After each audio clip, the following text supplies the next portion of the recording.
Friends, இந்த வீடியோவில் நாம் பசும்பொன் முத்துராமலிங்க தேவர் ஐயாவுடைய வாழ்க்கை வரலாறு பற்றி பார்க்கலாம். பசும்பொன் முத்துராமலிங்க தேவர் தமிழ்நாட்டின் தென்கிழக்கு மாவட்டமான ராமநாதபுரம் மாவட்டத்தில் உள்ள பசும்பொன் என்கிற சிற்றூரில் ரொம்பவே வசதி படைத்த ஒரு ஜமீன் குடும்பத்தில் அக்டோபர் 30 1908 உக்கிரபாண்டி தேவருக்கும் இந்திராணி அம்மையாருக்கும் பிறந்தார். இவருடைய தாயார் இவருக்கு 1 வயது நிரம்புறதுக்கு முன்னாடியே காலமாயிட்டாங்க. இவருடைய தாயை இழந்ததுக்கு அப்புறமா தேவருடைய தந்தையார் குறுகிய காலத்திலேயே மறுமணமும் புரிஞ்சுக்கிறாரு. அந்த 2வது மனைவியாரும் இறந்த காரணத்தினால உக்கிரபாண்டி தேவர் மறுபடியும் ஒரு திருமணத்தை செஞ்சுக்கிறாரு. இதனால முத்துராமலிங்க தேவர் இவருடைய உறவின் முறை பாட்டியான பார்வதி அம்மாளுடைய பாதுகாப்பில் பசும்பொன்னை அடுத்து இருக்க கல்லுப்பட்டிங்கிற கிராமத்தில் வசிக்கிறாரு, வளர்றாரு. இளமை பருவத்தில் தேவர் அவர்கள் என்ன பண்ணுறாரு அப்படின்னா, சைவ வெள்ளாளர் குலத்தில் பிறந்த குழந்தைசாமி பிள்ளை அப்படிங்கிற குடும்ப நண்பரால் கல்வி பயிற்றுவிக்கப்படுறாரு. குழந்தைசாமி பிள்ளை தேவருடைய பள்ளி படிப்பிற்கு மிகுந்த சிரத்தை எடுத்து தனி கல்வி பயிற்சி அமைச்சு கொடுக்குறாங்க. அதுக்கப்புறமா ஆரம்ப பள்ளி படிப்பை கமுதியில் இருக்க அமெரிக்கன் மிஷனரிஸால் நடத்தப்பட்டு வந்த ஸ்கூல்லையும் முடிக்கிறாரு. அதுக்கப்புறமா தேவர் திருப்பரங்குன்றம் அருகில் இருக்க பசுமலை மேல்நிலை பள்ளியில் சேர்ந்து படிக்கிறாரு. பின்னர் மதுரையில் இருக்க யூனியன் கிறிஸ்டியன் மேல்நிலை பள்ளியில் சேர்ந்து பள்ளி படிப்பையும் முடிக்கிறாரு. 1924 ஏற்பட்ட உடல்நலக்குறைவின் காரணத்தினால அவருடைய பள்ளி படிப்பை முழுமையாக படிக்க முடியலை. தேவருடைய தந்தையான உக்கிரபாண்டி தேவர் 1939 ஜூன் 6 இறக்குறாரு. தேவர் தன்னுடைய பொது வாழ்வில் முஸ்லிம்கள் மீதும் பற்றும் பாசமும் மிகுந்த மரியாதையும் தந்து பழகுறாரு. தேவரை பெற்றெடுத்த தாய் இறந்து விடவே ஆயிஷா பீவி அம்மாள் அப்படிங்கிற முஸ்லிம் பெண்மணியிடம் பாலை குடிச்சு வளர்ந்துறாரு நம்ம தேவர். இந்தியா பாகிஸ்தான் பிரிவினையின் போது தமிழக முஸ்லிம்கள் நம் தாய் தமிழகத்தை விட்டு போகக்கூடாது அப்படின்னு அன்போட கட்டளையிடுறாரு. தேவர் இஸ்லாமியர்களை எதிர்த்தவர்களை தீவிரமாக எதிர்க்கிறாரு. 1933 முதுகுளத்தூர் தாலுக்காவில் இருக்க சாயல்கொடி அப்படிங்கிற கிராமத்தில் சேதுராமன் செட்டியார் அப்படிங்கிறவர் சுவாமி விவேகானந்தர் பெயரில் ஒரு வாசக சாலை திறக்கிறாரு. அந்த விழாவில் விவேகானந்தர் படத்தை திறந்து பேச அழைக்கப்பட்டிருந்த மதுரை கிருஷ்ணசுவாமி பாரதி வரவில்லை. அப்போது தேவர் சாயல்குடி அருகில் இருக்க இளந்தைக்குளம் என்கிற கிராமத்திற்கு ஒரு பஞ்சாயத்திற்காக வந்திருக்கிறாரு. இதை தெரிஞ்சுக்கிட்ட சேதுராமன் செட்டியார் அங்கே போயிட்டு தேவரை அழைச்சி விழாவில் கலந்து பேசணும் அப்படின்னு சொல்லி அவரை அழைக்கிறாங்க. அதுவரை எந்த ஒரு மேடையிலுமே பேசிடலாமல் இருக்க தேவர் அவருக்கு பழக்கம் இல்லை. விவேகானந்தருடைய தத்துவங்களை பற்றி 3 மணி நேரம் பேசுகிறாரு. அவருடைய சொற்பொழிவு அனைவரையுமே கட்டி போட்டது. அதுக்கப்புறமா முதல்வரான காமராஜரும் இந்த நிகழ்ச்சியில் கலந்து கொண்டு தேவருடைய பேச்சையும் கேட்குறாரு. தேவரை போல பேசக்கூடியவர்களுடைய சேவை காங்கிரஸ் கட்சிக்கு தேவை அப்படின்னு சொல்லி அவரும் கருதுறாரு. தென்னக அரசியலில் தேவர் கையில் எடுத்த இந்த குற்ற பரம்பரை சட்டத்திற்கு எதிரான போராட்டம் என்கிற ஆயுதம் இவர் மீது தனித்தன்மையான அரசியல் நோக்கினை உண்டாக்குச்சு. 1920 அப்போதைய மதராஸ் மாகாணத்தில் மதுரை, ராமநாதபுரம், திருநெல்வேலி ஆகிய பகுதிகளில் அமுலில் இருந்த குற்ற பரம்பரை சட்டம் என்கிற சட்டத்திற்கு எதிராக தேவர் அவர்களை முதலாக போராடினார். தேவர் அவர்களுடைய அரசியல் பிரவேசத்திற்கு பின்னாடி தான் இந்த போராட்டம் உச்சகட்டத்தை எட்டியது. இந்த சட்டத்தினை எதிர்க்கும்படி விழிப்புணர்ச்சி உண்டாக்கும் வண்ணம் இவர் மேற்கண்ட பகுதிகளில் சுற்றுப்பயணம் நிகழ்த்தி மக்களையும் திரட்டுறாரு. ஆப்பநாட்டில் 19 கிராம மறவர் மற்றும் பிரமலைக்கல்லர் சமூகத்தை சேர்ந்தவங்களை இந்த சட்டத்தின் கீழே அப்போதைய அரசு கைது செய்ததுக்கு அப்புறமா தேவர் மிகப்பெரிய பிரச்சாரத்தினை கிராமங்கள் தோறும் நிகழ்த்தி மக்களை திரட்டி போராடினார். இந்த போராட்டத்தில் தேவர் கூட இருந்த பி. வரதராஜுலு நாயுடு, பெருமாள் தேவர், சசிவர்ண தேவர் மற்றும் நவநீத கிருஷ்ணதேவர் ஆகியோர் இணைந்த சமாதான பேச்சுவார்த்தை குழு நியமிக்கப்பட்டு அப்போதைய அரசுடன் பேச்சுவார்த்தையும் நடத்தப்படுது. அது இல்லாமல் இந்த பேச்சுவார்த்தையில் ஏற்பட்ட தோல்வியால் இந்த சட்டம் பிரிட்டானிய அரசினால் நீக்கப்படலை. அதுக்கப்புறமா பின்னாடி வரக்கூடிய நாட்களில் மீண்டும் தேவருடைய தலைமையில் போராட்டம் சீற்றமடைந்து இந்த சட்டம் நீக்கப்படுது. குற்ற பரம்பரை சட்டத்தின் காரணமாக நீதி கட்சியின் அரசின் மீது இருந்த வெறுப்பும் உண்டாக்கியது. இதுக்கப்புறமா இந்த சட்டத்தினால பாதிக்கப்பட்ட மக்களுடைய சார்பில் 1936 பர்மால இருந்து திரும்பி வந்த தேவர் தென் தமிழகத்தில் காங்கிரஸின் வளர்ச்சிக்கு உழைக்கிறாரு. பின்னாளில் வந்த தேர்தலில் தேவர் முதுகுளத்தூர் தொகுதியில் நீதி கட்சியின் வேட்பாளரை எதிர்த்து நின்று வெற்றி பெறாரு. இதுவே தேவருடைய முதல் தேர்தல் வெற்றி. இந்த வெற்றிக்கு அப்புறமா தேவர் மாவட்ட வாரிய தலைவரும் ஆகிறாரு. 1937 மதராஸ் மாகாண தேர்தலில் முதுகுளத்தூர் தொகுதியில் தேவர் அவர்கள் இளைஞர்களை காங்கிரஸ் கட்சிக்கு உழைத்திடும்படி செயல் வீரர்களாக திரட்டுறாரு. தேவருடைய இந்த செயல்கள் நீதி கட்சியினருக்கு பெரும் தலைவலியாக அமைஞ்சது. இதனால் இந்த அரசாங்கம் தேவரை ராமநாதபுரத்திற்கு வெளியே பயணித்து பிரசாரம் செய்ய முடியாதபடிக்கு சட்டங்களையும் கட்டுப்பாடுகளையும் விதிக்குது. 1937 பிப்ரவரியில் ராமநாதபுரம் பகுதியில் தேவர் போட்டியிடுறாரு. இவரது அரசியல் வளர்ச்சியை கண்டு பயந்து போன ஆங்கிலேய நீதி கட்சி அரசு பலம் வாய்ந்த எதிர் வேட்பாளராக ராமநாதபுரம் மன்னர் அவர்களை நிறுத்துறாங்க. ஆனாலுமே முத்துராமலிங்க தேவர் அந்த தேர்தலில் மன்னர் எதிர்த்து மாபெரும் வெற்றி அடைகிறாரு. பின்னாடி வந்த தேர்தல்களில் வெற்றி பெற்ற காங்கிரஸ் கட்சி மாகாணத்தினை ஆளும் கட்சியாக உருப்பெற்றது. இந்த காங்கிரஸ் கட்சி அரசு குற்ற பரம்பரை சட்டத்தினை விளக்கும் என்று தேவர் மிகுந்த எதிர்பார்ப்பில் இருந்தார். ஆனால் அப்போதைய புது அரசின் முதல்வரான ராஜகோபாலாச்சாரி அவர்களுடைய இந்த சட்டத்தை நீக்கல. மதுரை மீனாட்சி அம்மன் ஆலயத்துக்குள் தரிசனங்களை அழைத்து செல்ல வைத்தியநாத ஐயர் முடிவு செய்கிறாரு. ஆனால் எங்கே பார்த்தாலும் எதிர்ப்பு தான். இந்த நிலையில் ஆணைய பிரவேச நடவடிக்கை குழு மதுரை எட்வர்ட் ஹாலில் கூடியது. ராஜாஜி, வைத்தியநாத ஐயர், NMR சுப்ராமன் உள்ளிட்டோர் இந்த கூட்டத்தில் கலந்துக்கிறாங்க. அவங்களோடு பசும்பொன் முத்துராமலிங்க தேவரும் கலந்துக்கிறாரு. ஆலய பிரவேசம் அமைதியாக நடைபெற தேவருடைய ஒத்துழைப்பும் உறுதிமொழியும் வேண்டும் அப்படின்னு அவங்க கேட்டுக்கிறாங்க. அதுக்கு அவர், என் சகோதரர்களாலான தாழ்த்தப்பட்ட மக்கள் அன்னை மீனாட்சி கோவிலில் ஆலய பிரவேசம் செய்கையில் அவர்களுக்கு தேவையான அனைத்து பாதுகாப்பையும் என் மக்கள் தருவார்கள். அன்னையை வணங்கி அவர்கள் வீடு திரும்பும் வரை அவர்களது பாதுகாப்புக்கு நான் உத்தரவாதம் தருகிறேன் அப்படின்னு சொல்கிறாரு. அந்த ரவுடி கும்பலை எச்சரிக்கிறேன். வைத்தியநாத ஐயர் அரிசனங்களை அழைத்து வரும்போது அடியேனும் உடன் வருவேன். ஏதேனும் அசம்பாவிதம் நடந்தால் அந்த ரவுடி கும்பலை சந்திக்க வேண்டிய முறையில் சந்திப்பேன் அப்படின்னும் ஒரு துண்டு பிரசாரம் மூலமாக தேவர் அவர்களுடைய அறிக்கை வெளியாகுது. ஆலய பிரவேசம் அமைதியாக நடந்தது. 8/7/1939 காலை 10 மணிக்கு கக்கன், முருகானந்தம், பூவலிங்கம், சின்னையா, அரசின தேவாலய ஊழியர் முத்து என 5 அரசின சமூகத்தினரும் சேர்ந்து வைத்தியநாத ஐயருடன் ஆலயத்தில் நுழைந்து அம்மனை வணங்குறாங்க. 1930களில் தேவர் அவர்கள் தொழிலாளர்களுடைய நலனில் அக்கறை செலுத்துகிறாரு. பசுமலையில் மகாலட்சுமி ஆடை தொழிலாளர் நலன் கூட்டமைப்பை உருவாக்கி தேவரே தலைமை ஏற்று நடத்துகிறாரு.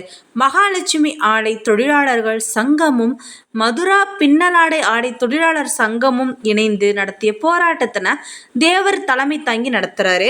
பணி நீக்கம் செய்யப்பட்ட தொழிலாளர்களை மீள்பணியில் அமர்த்தும் போராட்டத்தில் தேவர் 1938 அக்டோபர் 15 கைது செய்யப்பட்டு சிறை போகிறாரு. இந்த போராட்டங்களில் வெற்றியும் பெறாரு. அதுக்கப்புறமா 1945 மதுரை TVS தொழிலாளர் சங்க தலைமை பொறுப்பையும் ஏற்கிறாரு. 1939 திரிபுரையில் நடைபெற்ற 52வது வருடாந்திர காங்கிரஸ் கூட்டத்தில் தேவர் கலந்துக்கிறாரு. இந்த கூட்டத்தில் நேதாஜி சுபாஷ் சந்திரபோஸ் அவர்களை எதிர்த்து பட்டாபி சீதாராமையா போட்டியிடுறாரு. சீதாராமையா காந்தியடிகளுடைய ஆதரவு பெற்றவர். ஆனாலுமே போஸ் அவர்கள் தேவருடைய ஆதரவோட காங்கிரஸின் தலைமை பொறுப்பில் அமர்ந்தார். தேவர் தென்னிந்தியாவுடைய வாக்குகளை போஸுக்கு ஆதரவாக திரட்டுறாரு. அதுக்கப்புறமா காந்தியோட தலையீட்டினால போஸ் அந்த பொறுப்பை விட்டு விலகி ஜூன் 22 அகில இந்திய ஃபார்வர்ட் பிளாக் கட்சியை நிறுவுறாரு. காங்கிரஸ் கட்சியின் மீதான கருத்து வேறுபாட்டாலையும் குற்ற பரம்பரை சட்டத்தின் மீதான காங்கிரஸின் நிலைப்பாட்டின் காரணத்தினாலையும் தேவர் போஸோட இணைகிறாரு. பின்னால் செப்டம்பர் 6 போஸ் மதுரைக்கு வந்திருந்த பொழுது தேவர் அவர்கள் போஸை வரவேற்கும் விதமாக மிகப்பெரிய கூட்டத்தையும் கூட்டுறாரு. வளர்ந்து வந்த தேவரின் செல்வாக்கினாலும் காங்கிரஸ் விரோத போக்கினாலும் கலங்கிய அப்போதைய அரசு தேவரின் தொழிலாளரோட இணைந்த போராட்டங்களை காரணம் காட்டி மதுரா பாதுகாப்பு என்கிற பெயரில் தேவர் மீது வழக்கு தொடுக்குது. இந்த வழக்கின் மூலமாக தேவர் மதுரையை விட்டு வெளியேற முடியாதபடிக்கு தடுக்க நினைச்சது. பின்னர் 1940 செப்டம்பர் மாதம் தேவர் மதுரையிலிருந்து தன்னுடைய சொந்த ஊரான பசும்பொன்னூருக்கு பயணித்த பொழுது திருபுவனத்தில் அவரை கைது செஞ்சு திருச்சிராப்பள்ளி மத்திய சிறைச்சாலையில் 18 மாத காலம் அடைச்சாங்க. இவருடைய கைது தமிழ்நாடு முழுவதும் அதிர்ச்சி பேரலையை ஏற்படுத்தியது. 18 மாதங்களுக்கு அப்புறமா இவர் விடுதலையான பொழுது சிறைவாசலிலேயே இந்திய பாதுகாப்பு சட்டத்தினை காரணம் காட்டி மீண்டும் சிறையில் அடைச்சாங்க. அதுக்கப்புறமா 1945 செப்டம்பர் 5 விடுதலை ஆனார். மார்ச் மாதம் 1946 நடைபெற்ற சென்னை மாகாண தேர்தலில் முதுகுளத்தூர் தொகுதியில் போட்டியிட்ட தேவர் போட்டி இல்லாமையே தேர்ந்தெடுக்கப்படுறாரு. இதுக்கப்புறமா குற்றப்பரம்பரை சட்டம் நீக்கப்படுது. அதுக்கப்புறம் பிப்ரவரி 1948 காங்கிரஸ் கட்சியோட ஏற்பட்ட கருத்து வேறுபாட்டின் காரணமாக ஃபார்வர்ட் பிளாக் கட்சி தனித்து பிரதான எதிர்கட்சி ஆகுது. இதில் தேவர் ஃபார்வர்ட் பிளாக் கட்சியோட தமிழ்நாட்டின் தலைவராகிறாரு. 1949 ஜனவரி 23 சுபாஷ் சந்திரபோஸ் பிறந்த நாள் அன்னைக்கு தேவர் மறுபடியும் தீவிர அரசியலில் இறங்குறாரு. அவர் நேதாஜி என்கிற வார பத்திரிகையும் தொடங்கி அவரே அதனுடைய ஆசிரியராக இருந்து வர்றாரு. அன்று இரவு மதுரை தமுக்கம் மைதானத்தில் நடந்த கூட்டத்தில் சுபாஷ் சந்திரபோஸ் உயிருடன் உள்ளார் அப்படின்னும் அவர் விமான விபத்தில் இறந்ததாக கூறுவது பொய் அப்படின்னும் அவரை தாமே சந்தித்ததாக பகிரங்கமாக அறிவிக்கிறாரு. இதுக்கப்புறமா தேவர் கிட்டத்தட்ட 1 வருஷம் எந்தவித அறிவிப்பும் இல்லாமல் மறைஞ்சிருந்தார். அதுக்கப்புறம் 1950 மறுபடியும் பொது வாழ்க்கைக்கு திரும்புகிறாரு. இப்படி மறைந்திருந்த காலங்களில் தேவர் சீனாவிற்கும் கொரியாவிற்கும் இந்தியாவிலிருந்து யாருக்கும் தெரியாமல் பயணித்து அங்கிருந்து சுபாஷ் சந்திரபோஸை சந்தித்து வராரு. பின்னால் ஃபார்வர்டு பிளாக் கட்சியில் ஏற்பட்ட பிளவுனால 1948 கட்சி 2 உடையுது. இந்த பிரிவினையில் தேவர் சார்ந்திருந்த பிரிவு மட்டுமே இன்னைக்கும் நிலைச்சிருக்கு. 1952 சுதந்திர இந்தியாவின் முதல் பொது தேர்தல் நடைபெறுது. இதில் மத்தியிலும் மாநிலத்திலும் காங்கிரஸ் அல்லாத ஆட்சியை ஏற்படுத்தணும் அப்படிங்கிற முனைப்போட ஃபார்வர்டு பிளாக் கட்சி போட்டியிடுது. லோக்சபா மற்றும் சட்டமன்ற உறுப்பினர் என 2 தேர்தல்களும் ஒரே நேரத்தில் நடக்குது. இதில் தேவர் அருப்புக்கோட்டை லோக்சபா தொகுதியிலையும் முதுகுளத்தூர் சட்டமன்ற தொகுதியிலையும் போட்டியிடுறாரு. 2லையுமே வெற்றியும் பெறாரு. இதில் தேவர் லோக்சபா பதவியை துறந்து சட்டமன்ற உறுப்பினராக பதவியேற்று மதராஸ் சட்டமன்ற உறுப்பினர் குழுவில் இடம்பெறாரு. இந்த தேர்தலுக்கு பின்னாடி காங்கிரஸ் மதராஸ் சட்டமன்றத்தில் தனது பெரும்பான்மையை இழக்குது. அது மட்டும் இல்லாமல் தேவர் கம்யூனிஸ்டுகளும் இணைந்து காங்கிரஸ் அல்லாத ஆட்சியை நிறுவ முனைகிறாரு. ஆளுநர் அவர்கள் சி ராஜகோபாலாச்சாரியார் அவர்களை முதல்வராக நியமிக்கிறார். 1955 ஃபார்வர்டு பிளாக் கட்சியில் மறுபடியும் ஒரு பிளவு ஏற்படுது. இந்திய தேசிய காங்கிரஸ் சகோதர தத்துவத்தை ஆதரிக்குது. மோகன்சிங் மற்றும் சீல்பந்த்ரா யாகி போன்ற ஃபார்வர்டு பிளாக்கின் முக்கிய தலைவர்கள் காங்கிரஸோட இணைய முற்படுறாங்க. இந்த முடிவை கட்சியின் பிற தலைவர்கள் ஏற்க முன்வரல. ஃபார்வர்டு பிளாக் கட்சி தனிச்சே இருக்கணும் அப்படின்னு சொல்லி விரும்பினார். இருப்பினும் மோகன் சிங் யாகி ஆகியோர் தன்னிச்சையாக காங்கிரஸ் கட்சியில் இணைகிறாங்க.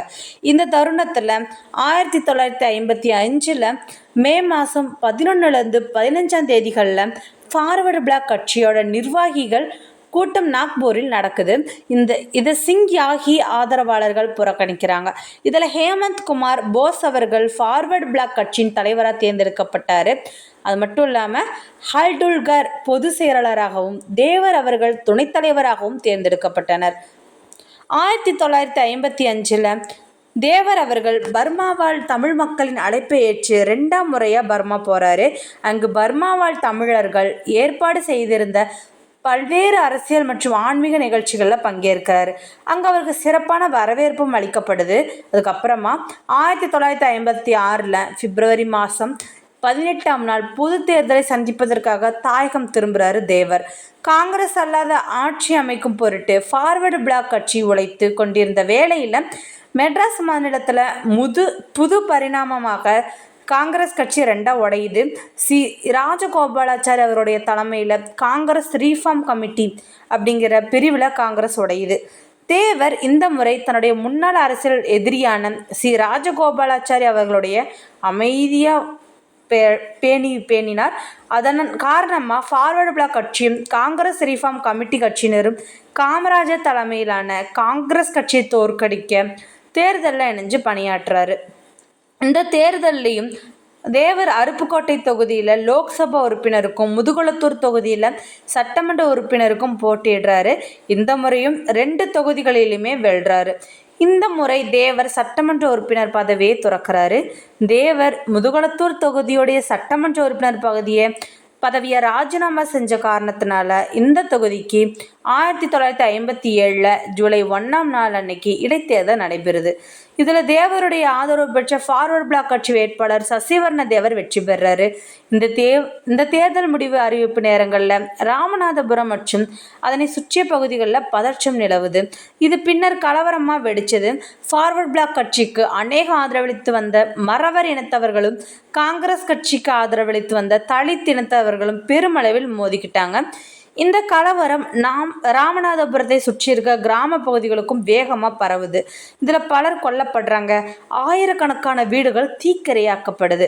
இந்த கலவர நேரத்தில் லோக்சபா கூட்டத்தொடரில் கலந்து கொள்வதற்காக ஜூலை 17ஆம் நாள் டெல்லி சென்றிருந்த தேவர் அவர்கள் செப்டம்பர் 9ஆம் நாள் திரும்பவும் தென்னகம் வராரு.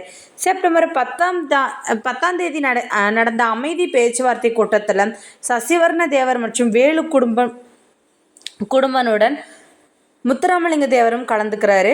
காங்கிரஸ் சார்பில் 6 தலித் தலைவர்களும் மேலும் பல நாடார் சமூக தலைவர்களும் கலந்துக்கிறாங்க.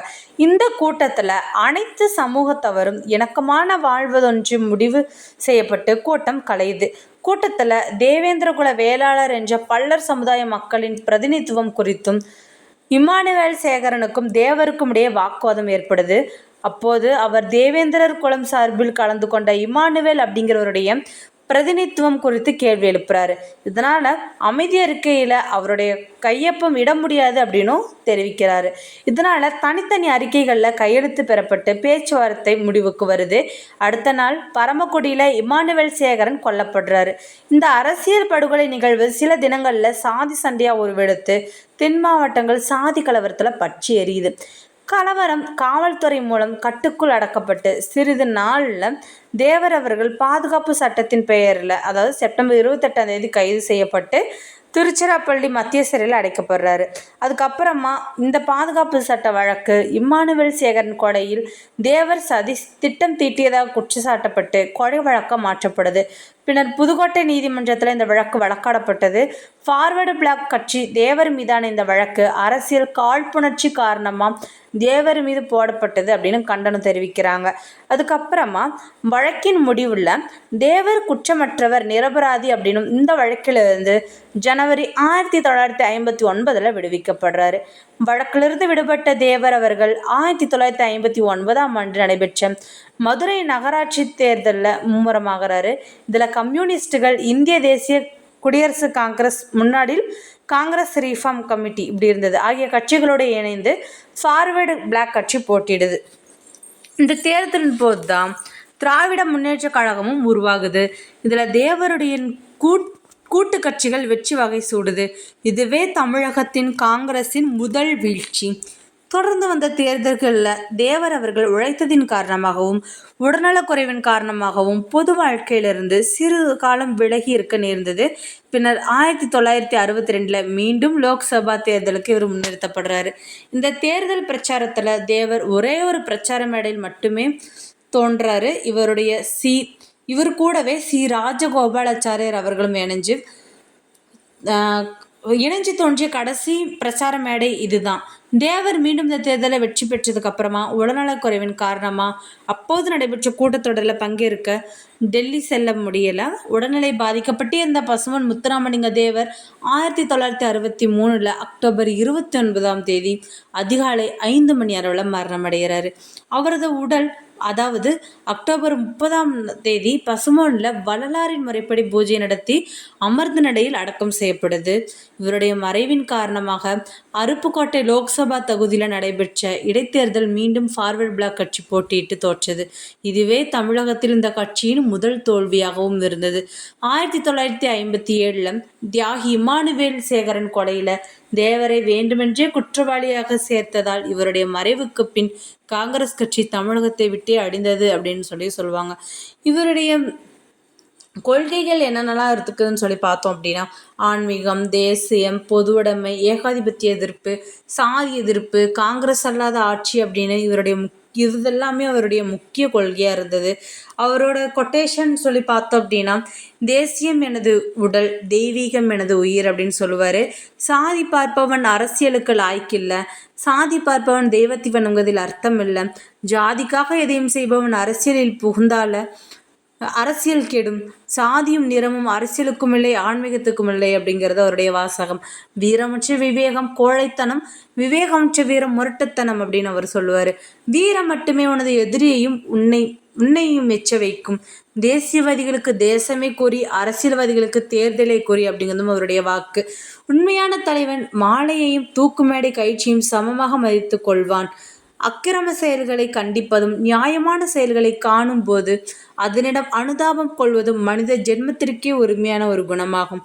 யாவரும் வாழ்க என்று சொல்லுங்கள், ஒழிக என்று ஏன் சொல்ல வேண்டும்? நல்லவைகள் வாழ்ந்தால் நீங்கள் நினைக்கிற கெட்டவைகள் ஒழியத்தானே செய்யும். இதெல்லாமே அவர் மொழிந்த வாசகம்தான். ஒரு தேசியவாதியாக தேவர் அவருடைய திராவிட கழகம் மற்றும் அதன் வழிக்கட்சியான திராவிட முன்னேற்ற கழகம் இது எல்லாத்தையும் அதனுடைய பிரிவினைவாதம் மற்றும் குறுகிய நோக்கு போன்ற கொள்கைகளுக்காக வெறுக்கிறாரு. கடவுள் மறுப்பு கருத்துக்களை அடித்து நொறுக்கும் கேள்விகளை முன்வைக்கிறாரு. அவருடைய கேள்விகளுக்கு கடவுள் மறுப்பு பேசியவரால் பதில் சொல்லக்கூட முடியல. அதே நேரம் தேவர் லெனினிசம், மார்க்சிசம் இரண்டையுமே ஏற்றுக்கொள்ளல.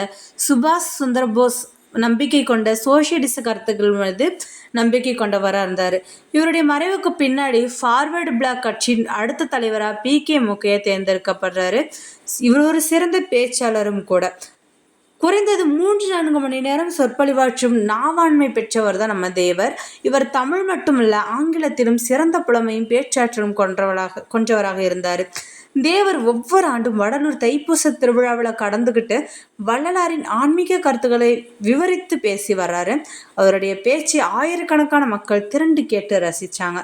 ஆன்மீகத்தில் தேவர் கொண்டிருந்த ஞானமும் ஆன்மீக சொற்பொழிவுகளும் இவருக்கு தெய்வ திருமகன் என்ற பெயரை பெற்று தந்தது.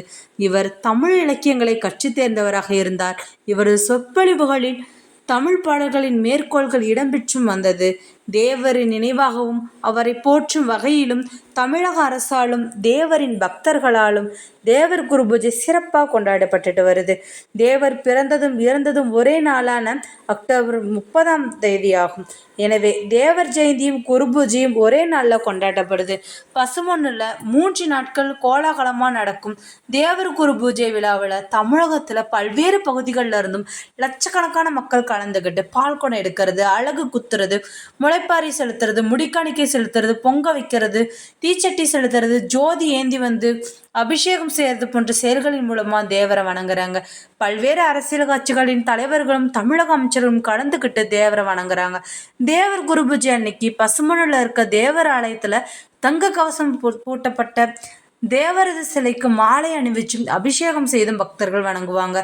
பசும்பொன் தவிர தமிழகத்துல பல்வேறு பகுதிகளிலும் குறிப்பா தென் மாவட்டங்களான தேனி, மதுரை, திண்டுக்கல், சிவகங்கை, விருதுநகர், தூத்துக்குடி, திருநெல்வேலி, கன்னியாகுமரி ஆகிய மாவட்டங்கள் முழுவதுமே தேவர் குரு பூஜை நாள் அன்னைக்கு கொண்டாட்டங்கள் சிறப்பாக நடைபெறும். 1995 மத்திய அரசு தேவரை கௌரவிக்கும் வகையில் அஞ்சல் தலையும் வெளியிடுது. தமிழக முதல்வர் ஜெயலலிதா அவர்கள் 2010 தேர்தல் பிரச்சாரத்தில் முத்துராமலிங்க தேவர் சிலைக்கு தங்க காப்பு அளிக்கப்படும் என்று அறிவித்தார். இதன் அடிப்படையில் 09/02/2014 அன்று 13 கிலோ எடை கொண்ட தங்க காப்பு அணிவிக்கிறாரு. நன்றி.